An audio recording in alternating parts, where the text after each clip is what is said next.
Good morning all of you.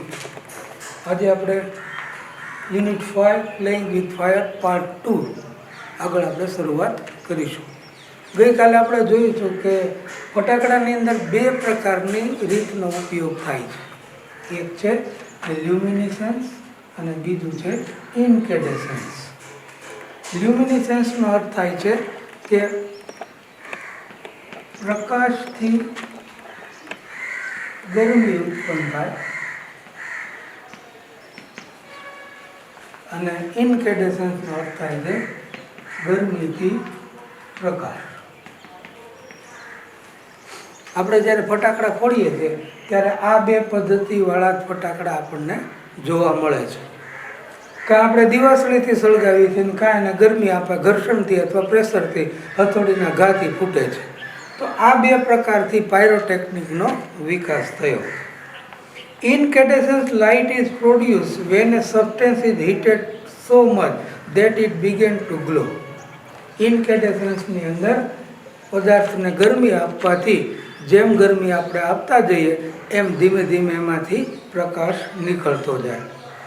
Heat causes the substance to become hot and glow, initially emitting infrared, then red, orange, yellow and white light as it becomes increasingly hotter.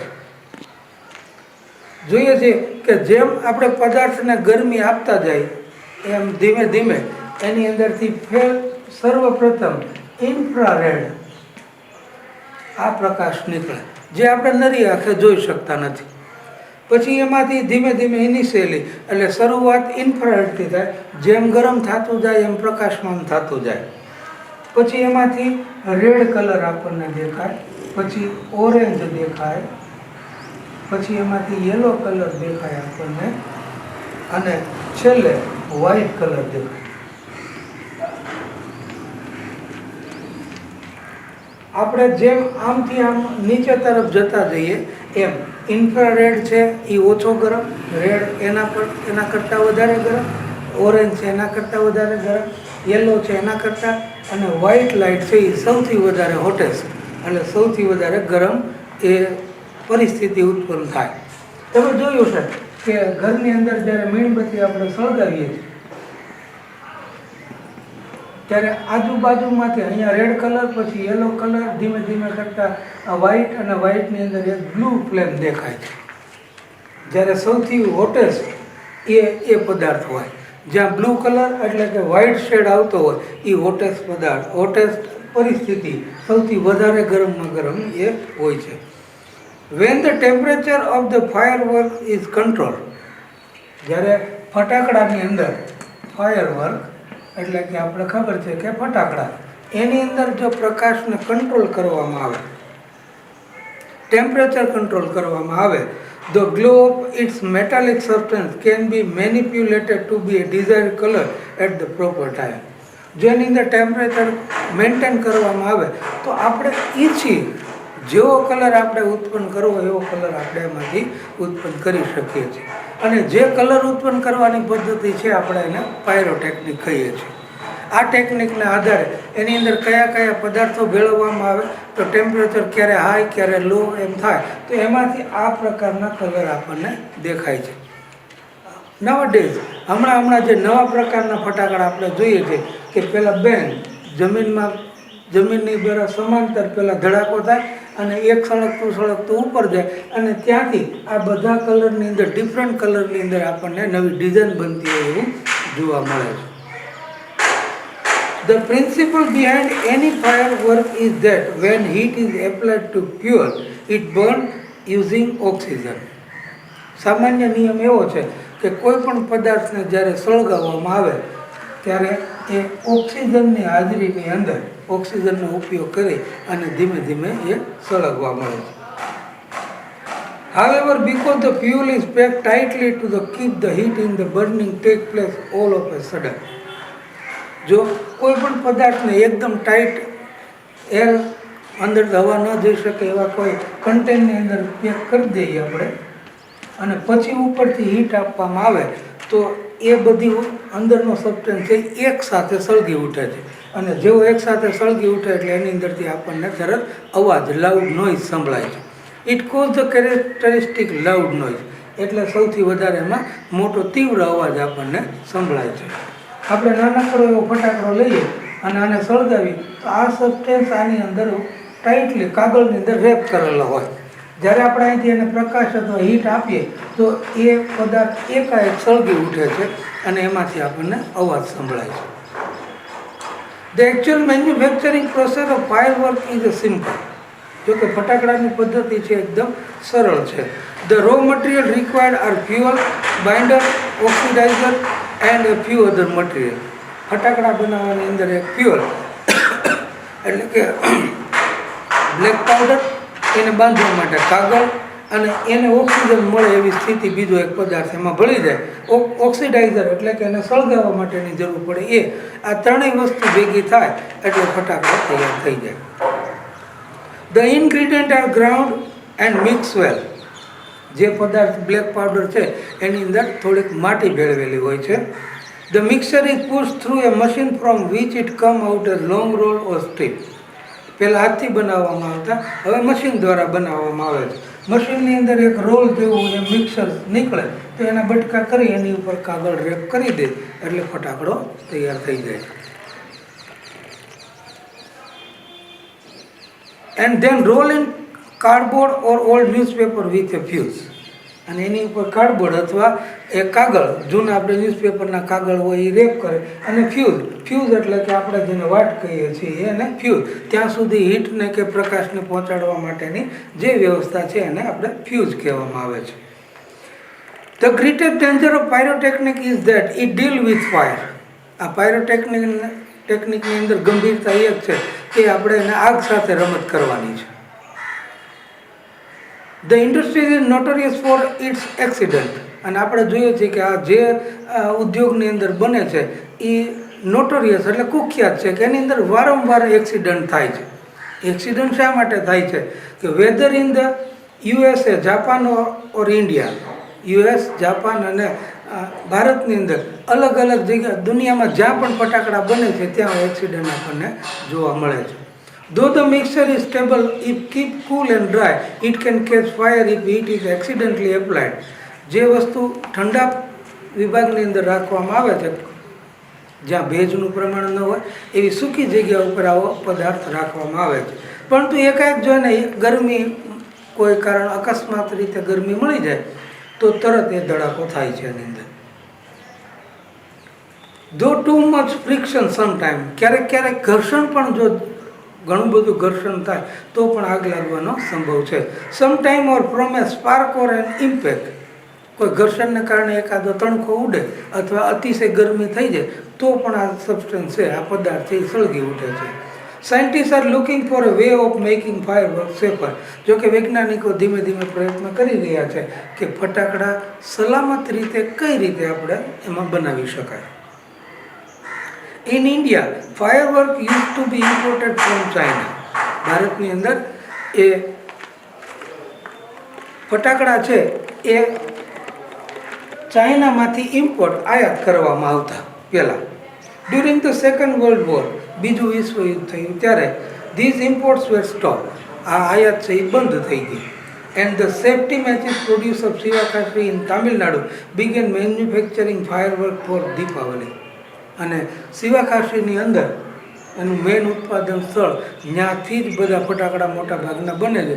એમાં એક બાકસ બનાવનાર કંપનીએ સર્વપ્રથમ ફટાકડા બનાવવાની શરૂઆત કરી અને એ દિવાળીની અંદર બીજા વિશ્વયુદ્ધ પછી દિવાળીમાં જે ફટાકડા ફોડવામાં આવ્યા એ બધા શિવાકાશીમાંથી બનીને આવ્યા હતા.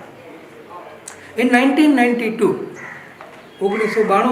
The country use about 60 crore worth of firework and 60 to 7% of this came from Sivakasi. ભારતની અંદર લગભગ 60 કરોડના ફટાકડા ફોડવામાં આવતા 1992માં. એમાંથી 60 કરોડના જે ફટાકડા આપણે અહીંયા આવતા હતા એમાંથી 60 થી 70% 36 કરોડથી 42 કરોડ સુધીના આ જે આટલી કિંમતના ફટાકડા છે એ ફક્ત શિવાકાશીમાંથી આવે છે. In Sivakashi, firework are manufactured in a number of small unit. શિવાકાશીમાં ફટાકડા નાના યુનિટની અંદર બનાવવામાં આવે છે. કોઈ મોટી ફેક્ટરી નથી. કોઈ એક કુટુંબ હોય ને 5 સભ્ય હોય તો ઘરે ફટાકડા બનાવે સ્મોલ યુનિટની અંદર. 3 months before the festival is the busiest time for this unit. Diwali પહેલાંના 3 મહિના એટલે ગુજરાતી માસ પ્રમાણે આપણે એ શ્રાવણ માસથી ફટાકડા બનાવવાનું શરૂઆત થાય. 3 મહિના સતત ફટાકડા બનાવે અને દિવાળીના સમયની અંદર એનો ઉપયોગ થઈ જાય. Firework are transported to every nook and corner. ભારતના દરેક ખૂણાની અંદર શિવાકાશીમાંથી ફટાકડા ટ્રાન્સપોર્ટ કરવામાં આવે છે. The working condition of this unit are however far from satisfactory. આ કામની જે પદ્ધતિ છે એ સંતોષકારક નથી. There are very few testing facilities for quality or uniformity and hardly any safety measure in force. આની અંદર કોઈ મોટા ભાગની ફટાકડાની ટેસ્ટિંગની સુવિધા નથી. એક સરખા બધે બને એવું નથી અને એની અંદર કોઈ સેફટી મેજર આપવામાં આવતા નથી. અને આ સેફટી સલામતી ન હોવાને કારણે ઘણી વખત નાના નાના યુનિટમાં પણ એ આગ લાગવાના બનાવો બને છે. This is why we here of accident in Sivakasi year after year.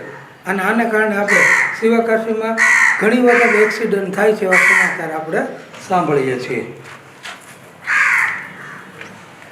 It is very difficult to get information on how to manufacture fireworks because it is not considered safe to give everybody the details. ફટાકડા કઈ રીતે બને છે એ બધાને માહિતી આપવામાં આવતી નથી. જો બધાને માહિતી આપવામાં આવે અને કોઈને જો સમજાણું ન હોય ને ફટાકડા બનાવે તો એક મોટો અકસ્માત થવાની શક્યતા રહેલી છે. Only a few reliable person are taught this art. જે ભરોસાપાત્ર વ્યક્તિ હોય એને જ આ કળા શીખવાડવામાં આવે છે. In many countries firework are not allowed to be use by individual. ઘણા દેશોની અંદર તો વ્યક્તિગત ફટાકડા ફોડવાની મનાઈ આવેલી છે. જોકે ભારતમાં સારું છે કે બાળગોપાળ સૌ નાના બાળકોથી માંડીને વૃદ્ધો સુધી બધા પોતપોતાની રીતે ફટાકડા ફોડી શકે છે. Only community display specially organise with the help of expert are allowed. જ્યાં બીજા દેશોની અંદર કોઈ મોટું ફંક્શન હોય, કોઈ સામાજિક ઉત્સવ હોય તો એની અંદર એક તજજ્ઞ વ્યક્તિ દ્વારા ફટાકડા ફોડવાની અંદર એને પરમિશન આપવામાં આવે છે. A great deal of care is taken for safety at this display. જોકે આ જે પ્રદર્શન કરવામાં આવે છે એની અંદર સલામતીના બધા જ પ્રકારના સ્ટેપ લેવામાં આવે છે, એની જાળવણી કરવામાં આવે, પછી આ શોને કે આ પ્રદર્શનને એક કાર્યરત કરવામાં આવે છે. However, since even children are allowed to play with fireworks in India, જો કે ભારતમાં બાળકો પણ ફટાકડા ફોડી શકે છે. It is important to observe certain safety rules. અને એનો મતલબ એમ છે કે ભારતની અંદર ઘણા સલામતીના રૂલ્સ, નિયમો આપણે લાગુ કરવા જોઈએ. Fireworks should be stored, handled and lit with care. આ પાઠનો ઉદ્દેશ છે આપણે સમજીએ કે ફટાકડા ફોડતી વખતે એને ક્યાં જગ્યાએ રાખવા, કઈ રીતે ફોડવા, કઈ રીતે સળગાવવા એની કાળજી રાખવી જોઈએ. They should never be stored or unpacked near a flame, gas cylinder or heater. ફટાકડાને ખુલ્લા કરીને ક્યારે પણ કોઈ જ્વાળા પ્રગટતી હોય, દીવો પ્રગટેલો હોય એની આજુબાજુ ગેસ સિલિન્ડરમાં કે જ્યાં સૌથી વધારે ગરમી ઉત્પન્ન થતી હોય એવી જગ્યાએ રાખવા જોઈએ નહીં. One should never wear long loose cloth or nylon cloth when lighting cracker. જ્યારે ફટાકડા ફોડીએ ત્યારે આપણે લૂઝ કપડાં ક્યારે પહેરવા ન જોઈએ, નાયલોનના કપડાં પણ નહીં. નાયલોન કપડું છે એ ઓઇલ બેઝ, જેને આપણે પ્લાસ્ટિક બેઝ ઉપર બનેલા હોવાથી એને ગરમી લાગે તરત સંકોચાઈ જાય છે. અને જો લાંબા કપડાં ખુલતા પહેરીએ તો કદાચ આગ લાગવાની શક્યતા છે. And since the powder in the cracker is poisonous. અને ફટાકડામાં જે દારૂ બ્લેક પાવડર ભરવામાં આવે છે એ ઝેરી હોવાને કારણે they should never be carried loose in your pocket or your hand. અને એમાંથી દારૂ કાઢી જે ગન પાવડરમાં જે છે એને બહાર હાથમાં કે ખીચામાં ભરીને નીકળવું ન જોઈએ. Also firework should never ever be lit inside house. ફટાકડા ઘરની અંદર ક્યારે સળગાવીને ફોડવા ન જોઈએ. Never bend over a firework when you are lightning it. અને જ્યારે ફટાકડાને તમે ફોડો ત્યારે એના ઉપર વાંકા વળીને ફટાકડા પણ ફોડવા નહીં, કારણ કે સડન એક્સપ્લોઝન, ક્યારેક ફટાકડો એકાએક ફૂટી જાય તો આપણે દાઝવાની શક્યતા રહેલી છે. Never use firework to frighten people. લોકોને ડરાવવા માટે પણ ક્યારે ફટાકડા ફોડવા ન જોઈએ. દાખલા તરીકે તમે છત ઉપર ફટાકડા ફોડો છો અથવા છતની આજુબાજુ પાળી નથી અને તમે ફટાકડો એકાએક ફોડ્યો ને વ્યક્તિ ડરી જાય તો નીચે પડવાનો અકસ્માત રહેલો છે. If in spite of being careful, આમ છતાં કાળજી રાખીએ તો છીએ પણ કાળજી રાખવા છતાં you do get a burn. જો તમે એને દાજો, ફટાકડાથી આપણે દાજી જઈએ, go to a doctor instead of applying oil or ointment. ઘરે પણ તેલ કે કોઈ ઓઇન્ટમેન્ટ ચોપડવા કરતાં ડૉક્ટર પાસે સીધું જતું રહેવું આપણા માટે હિતાવહ છે. With care and consideration we can make hour favourite festival A much safe one. જો આવી કાળજી રાખીશું, આપણે એક વખત નિશ્ચય કરી લેશું કે જાણકારી મેળવી લેશું તો આપણા જે ઉત્સવો છે એ એકદમ સલામત ભર્યા અને આનંદ ભર્યા રહેશે. દિવાળી મિત્રો, દિવાળી નજીક આવી રહી છે તો ફટાકડા ફોડતી વખતે આ પાઠમાંથી આપણને જે સૂચનાઓ મળી છે એ સૂચનાઓનું પાલન કરીએ. કોઈને ડરાવીએ નહીં, ખુલ્લામાં ફટાકડા ફોડીએ, ઘરની અંદર ફટાકડા ન ફોડીએ, ખીચામાં પણ લઈને ચાલવાનું નથી અને લૂઝ કપડાં પણ પહેરવા નથી, નાયલોન કપડાં પણ એનો ઉપયોગ કરવાનો નથી. બને ત્યાં સુધી તો સૂત્ર કપડાનો ઉપયોગ કરો તો એની અંદર આગ લાગવાનો સંભવ બહુ ઓછો છે. અહીંયા આ પાઠ પૂરો થાય છે. તો મિત્રો ઘરે ફરીથી પાઠ વાંચી સમજી અને એની પાછળ આવેલી એક્સરસાઇઝ છે તમારી પાસે નવનીત હશે એની અંદર જે પરીક્ષાને લગતા જે પ્રશ્નો છે એની તૈયારી કરો અને પ્રશ્નના જવાબ તમારી જાતે લખવાનો પ્રયત્ન કરો. ન સમજાય તો ફરીથી વાંચો અને ધીમે ધીમે કરતાં પાઠને સમજો. Thank you.